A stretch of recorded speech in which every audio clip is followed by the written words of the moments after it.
Jenis olahraga apapun bermanfaat bagi tubuh kamu, tetapi berolahraga bersama teman dapat memberikan manfaat ekstra. Apakah kamu suka pergi ke gym, jalan, atau jogging sendirian? Ataukah kamu lebih suka berolahraga dalam kelas atau komunitas dengan banyak orang yang bernapas, bergerak, dan berlatih bersama? Tidak peduli jenis olahraga yang kamu pilih, itu akan bermanfaat bagi kesehatan kamu.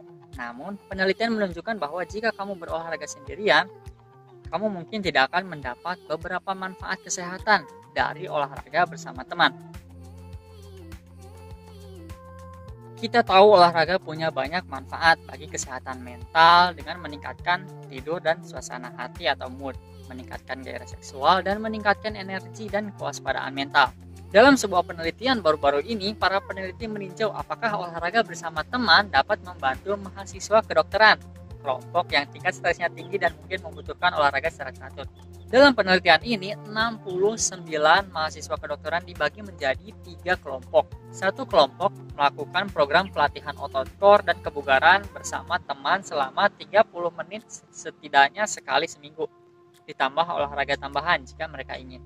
Kelompok kedua berolahraga sendiri atau dengan rekan maksimal 2 orang, setidaknya 2 kali seminggu. Pada kelompok terakhir, para mahasiswa tidak melakukan olahraga selain berjalan atau bersepeda untuk pergi ke tempat yang mereka tuju. Para peneliti mengukur tingkat stres yang dirasakan dan kualitas hidup para mahasiswa, dari mulai mental, fisik, dan emosional, pada awal penelitian dan setiap 4 minggu. Semua mahasiswa memulai penelitian pada tingkat yang hampir sama saat pengukuran kesehatan mental ini. Setelah 12 minggu, mereka yang berolahraga bersama teman mengalami peningkatan pada ketiga jenis kualitas hidup, serta penurunan tingkat stres. Sebaliknya, mereka yang berolahraga sendiri hanya mengalami peningkatan pada kualitas mental, meskipun mereka berolahraga lebih banyak 1 jam setiap minggunya dibandingkan dengan mereka yang berolahraga bersama teman. Bagi kelompok ketiga, baik tingkat stres maupun kualitas hidup tidak berubah banyak hingga akhir penelitian. Penelitian ini memiliki beberapa keterbatasan, termasuk ukurannya yang kecil dan melibatkan hanya mahasiswa kedokteran.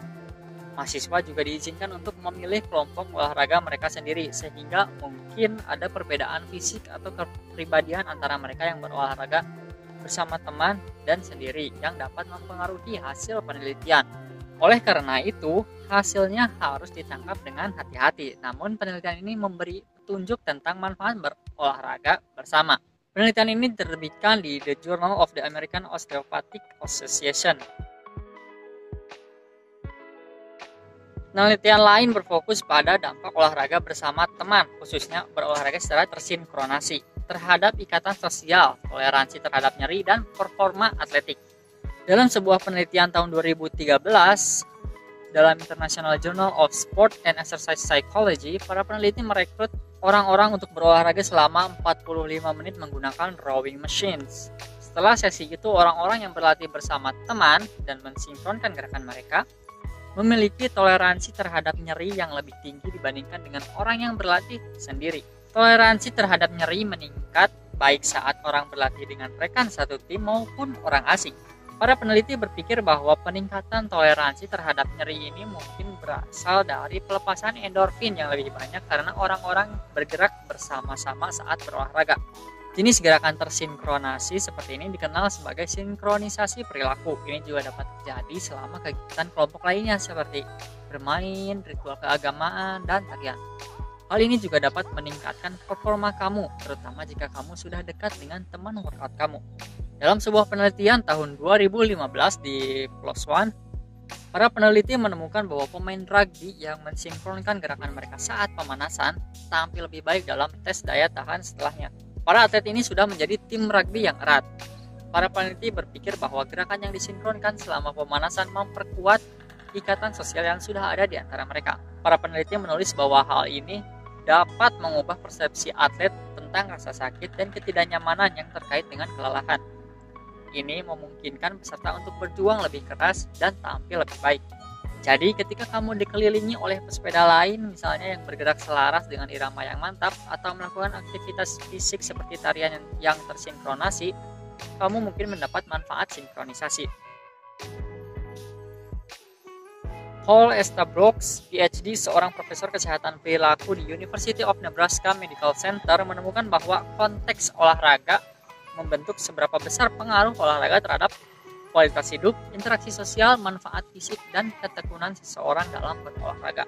Dalam tinjauan tahun 2006 di Sport and Exercise Psychology Review, Estabrooks dan rekan-rekannya meninjau 44 penelitian sebelumnya yang membandingkan manfaat dari konteks olahraga yang berbeda. Konteks-konteks itu mencakup pelatihan di rumah, baik sendiri atau dengan bantuan dari tenaga kesehatan, kelas olahraga standar, dan kelas khusus, di mana teknik khusus digunakan untuk meningkatkan ikatan sosial antara orang-orang dalam kelas. Kelas khusus memberikan manfaat yang paling besar.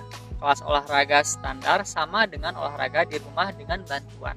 Berolahraga sendiri di rumah berada di posisi akhir. Secara umum, semakin banyak kontak atau dukungan sosial yang orang terima selama berolahraga, baik dari peneliti, tenaga kesehatan, atau peserta olahraga lainnya, semakin besar manfaat yang didapat. Estabrooks mengatakan bahwa kelas kebugaran berbasis kelompok biasanya hanya lebih efektif saat mereka menggunakan strategi dinamika kelompok. Misalnya, menetapkan tujuan kelompok, berbagi feedback, berbicara dengan orang lain dalam kelas, menggunakan persaingan yang ramah, dan membuat peserta merasa terlibat.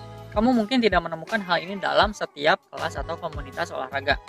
Hal ini biasanya tidak terjadi dalam sebagian besar kelas kebugaran berbasis kelompok, di mana orang-orang datang, mengikuti instruktur, tidak banyak berbicara satu sama lain, dan kemudian pulang, kata Estabrooks. Meskipun berkelompok dapat memberikan manfaat tambahan, tidak semua orang menyukai jenis olahraga yang sama. Satu penelitian menemukan bahwa ekstrovert lebih cenderung memilih aktivitas fisik berbasis kelompok dan intensitas tinggi dibandingkan dengan introvert. Karena sih ya, setiap olahraga cocok untuk semua orang. Yang penting tetap aktif dan berolahraga. Jadi cari aktivitas fisik yang kamu sukai dan tetap konsisten. Mau itu bareng teman-teman atau sendirian. Makasih udah nonton, semoga informasinya bermanfaat. Tolong bantu aku dengan like dan subscribe. Stay healthy, stay active. Peace.